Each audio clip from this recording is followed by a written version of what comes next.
Start कर रहे हैं कॉस्ट अकाउंटिंग।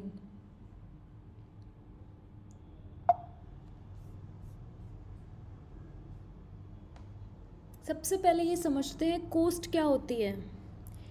किसी भी प्रोडक्ट को बनाने में जो भी एक्सपेंडिचर इनकर किया जाता है, फॉर एग्ज़ाम्पल एक टेबल है, इस टेबल को बनाने में जो भी टोटल खर्चा आया, जैसे वो चाहे लकड़ी का खर्चा हो या उस पे जिस कारपेंटर ने काम किया उसकी वेजेस, या फिर जिस मशीन से उसकी कटिंग हुई उससे रिलेटेड जो एक्सपेंसेस, तो सारे खर्चे मिलाकर जो एक अमाउंट आता है उस अमाउंट को कॉस्ट कहते हैं।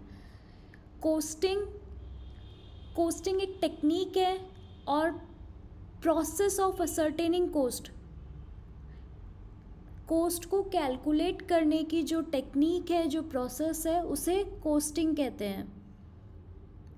Cost accounting, it is a written procedure set on a legal foundation for estimating the cost। Cost को कैलकुलेट करने के लिए जो भी रिटन प्रोसीजर है वो कॉस्ट अकाउंटिंग कहा जाएगा। And cost accountancy is application of the process.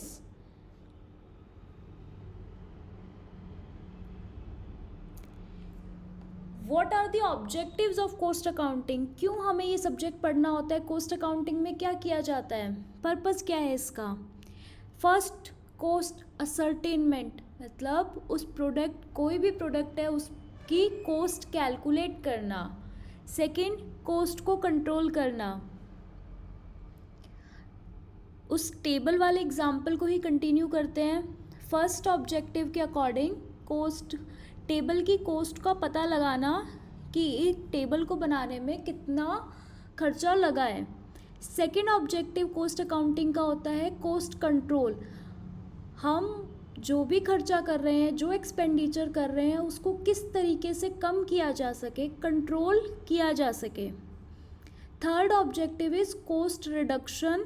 Cost reduction is a permanent reduction of cost. ऐसा तरीके ढूंढना जिससे कॉस्ट कम की जा सके प्रोडक्ट की। Fourth objective is helpful in decision making. Cost accounting decision making में हेल्प करती है। And fifth objective compliance of statutory requirements. जो भी लॉ है उसने अगर कोई भी रिक्वायरमेंट सेट करी है, लॉ को फॉलो करने के लिए भी कॉस्ट अकाउंटिंग काम आती है। तो ये 5 ऑब्जेक्टिव्स हो गए कॉस्ट अकाउंटिंग के। इसके बाद next topic, elements of cost. हमने ये समझा कि कॉस्ट होता है अमाउंट ऑफ एक्सपेंडिचर, जितना एक्सपेंडिचर इनकर किया उसे हम कॉस्ट कहेंगे। अब कॉस्ट के एलिमेंट्स क्या क्या हैं? तो कॉस्ट को फर्दर 3 पार्ट में क्लासिफाई किया है, या ये कह सकते हैं कॉस्ट के 3 एलिमेंट्स हैं, मटेरियल, लेबर एंड एक्सपेंसेस। अब ये समझते हैं ये मटेरियल क्या है।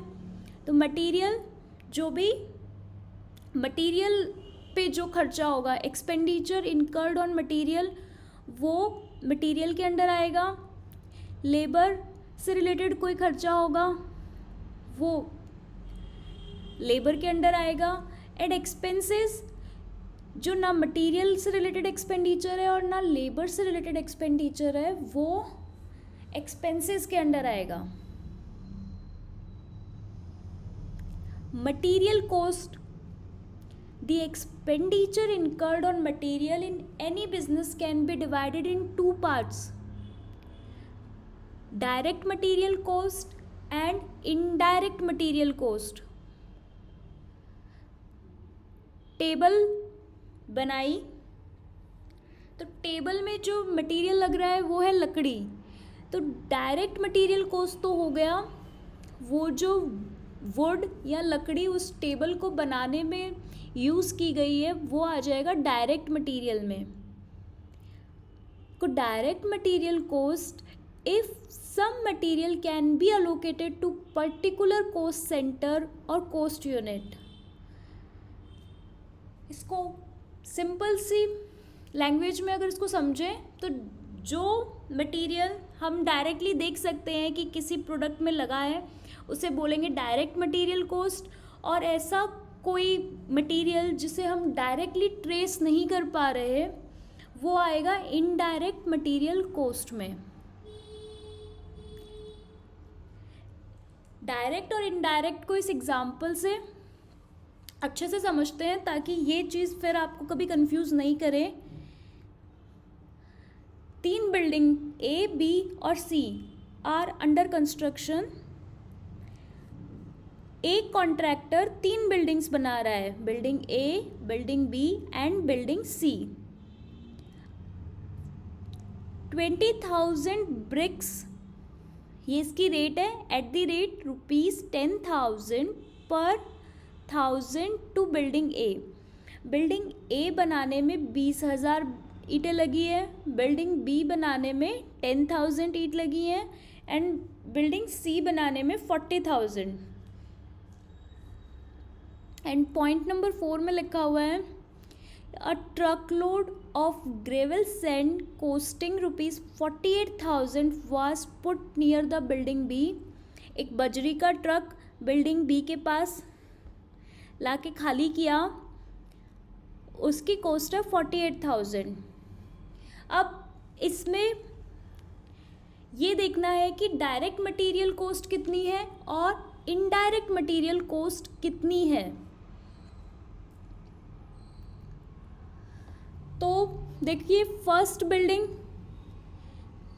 के लिए मटेरियल कॉस्ट कितना हो गया 20,000 मल्टीप्लाई बाय इस 10,000 की, ये जो रेट है ये पर 1000 की है, तो 1 ब्रिक की कॉस्ट आ जाएगी ₹10.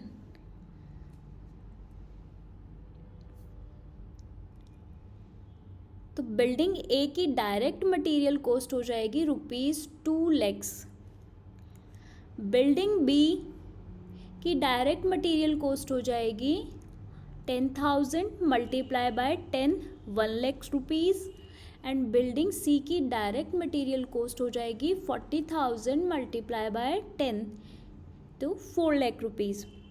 अब ये जो 48,000 जो रुपीज़ की जो बजरी आई, उस बजरी से बिल्डिंग ए के कंस्ट्रक्शन में भी काम में लिया गया है, उसे बिल्डिंग बी के कंस्ट्रक्शन में भी काम में लिया गया है एंड बिल्डिंग सी के कंस्ट्रक्शन में भी काम में लिया गया है.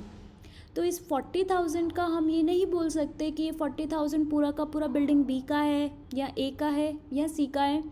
तो ये 40,000 होएगा इनडायरेक्ट मटेरियल कॉस्ट.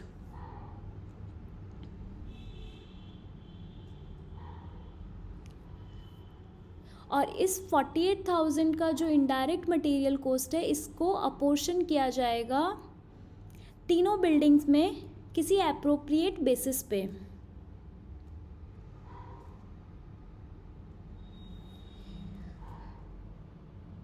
मटेरियल के बाद नेक्स्ट एलिमेंट है कॉस्ट का लेबर.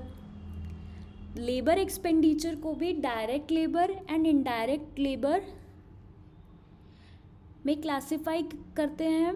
डायरेक्ट लेबर वो लेबर जो डायरेक्टली किसी प्रोडक्ट से रिलेटेड हो.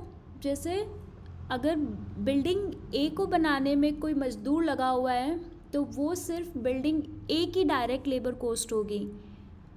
अगर कोई बिल्डिंग बी को ही बना रहा है सिर्फ, तो वो होगी बिल्डिंग बी की डायरेक्ट लेबर कॉस्ट. और इनडायरेक्ट लेबर कॉस्ट वो लेबर या वो एम्प्लॉय जो तीनों बिल्डिंग्स का काम देख रहे हो, वो आ जाएगा इनडायरेक्ट लेबर के अंडर. और इनडायरेक्ट जो एक्सपेंस होगा, चाहे मटेरियल हो, चाहे लेबर हो, चाहे इनडायरेक्ट एक्सपेंसेस हो, उनको किसी एप्रोप्रिएट बेसिस पे प्रोडक्ट में अपोर्शन किया जाता है. ऐसे ही third element of cost is expenses. Expenses are also divided in 2 groups, direct expenses and indirect expenses. Direct expenses वो एक्सपेंस जो डायरेक्टली किसी प्रोडक्ट के से रिलेटेड हो, प्रोडक्ट और सर्विसेज। एंड इनडायरेक्ट एक्सपेंसेस जिसे हम डायरेक्टली नहीं बता सकते कि ये इसी पर्टिकुलर प्रोडक्ट और सर्विस के लिए इनकर किया गया है। तो यहाँ पे हमारा ये फर्स्ट टॉपिक कंप्लीट होता है, जो कि सिर्फ कॉस्ट काउंटिंग का, कॉस्ट का बहुत बेसिक पार्ट है। सबसे पहले हमने देखा कॉस्ट क्या होता है, then costing, cost accountancy, cost accounting, उसके बाद एलिमेंट्स ऑफ कॉस्ट। तो इस वीडियो में इतना ही।